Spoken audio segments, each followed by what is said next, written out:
പത്തരമാറ്റിൻ്റെ നാളത്തെ എപ്പിസോഡിൻ്റെ പ്രൊമോ റിവ്യൂയിലേക്ക് എല്ലാവർക്കും സ്വാഗതം. ജാനകി, ജലജ, അനാമിക ഇവർ 3 പേരും ഒത്തുകൂടി നയനനെ അനന്തപുരി തറവാട്ടിൽ നിന്ന് പുറത്താക്കാനുള്ള തയ്യാറെടുപ്പാണ്. അപ്പോൾ ജലജ പറയുന്നുണ്ട്, എന്ത് തന്നെ ചെയ്തിട്ടായാലും നയനയെ ഇവിടുന്ന് പുറത്താക്കണം ജാനകി എന്ന് പറയുമ്പോൾ അതേന്ന് പറഞ്ഞ് അമ്മായിമ്മയും മരുമോളും കൂടെ അനുകൂലിക്കുന്നുണ്ട്.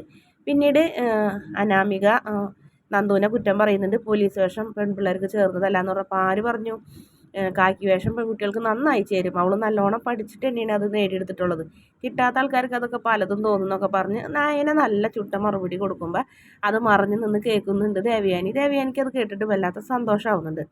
പിന്നീട് ദേവയാനിനെ ഉപദേശിക്കുന്നു, ആദർശിൻ്റെ വിശ്വാസം നഷ്ടപ്പെടുത്തണം നയനയിലുള്ളത്, അതിനിപ്പോൾ എന്ത് ചെയ്യാൻ പറ്റും ജലജ എന്ന് ദേവയാനി ഒന്നും അറിയാത്ത പോലെ ചോദിക്കുന്നുണ്ട്. അപ്പോൾ ജലജ പറയുന്നുണ്ട്, അതെ നമുക്ക് അവളെ പോലീസ് കേസിൽ പെടുത്തണം, സ്വർണം മോഷണം പോയി എന്ന് മനസ്സിലാകുമ്പോൾ ആദർശിന് എന്തായാലും അവളെ വിട്ട് കളയാൻ തോന്നും എന്നൊക്കെ പറയുമ്പോൾ ഇങ്ങനെ ജലജയുടെ മുഖത്തേക്ക് ഇങ്ങനെ സൂക്ഷിച്ച് നോക്കുന്നുണ്ട് ദേവയാനി. വീഡിയോ ഇഷ്ടപ്പെടുകയാണെങ്കിൽ ചാനലൊന്ന് സബ്സ്ക്രൈബ് ചെയ്ത് സപ്പോർട്ട് ചെയ്യണേ.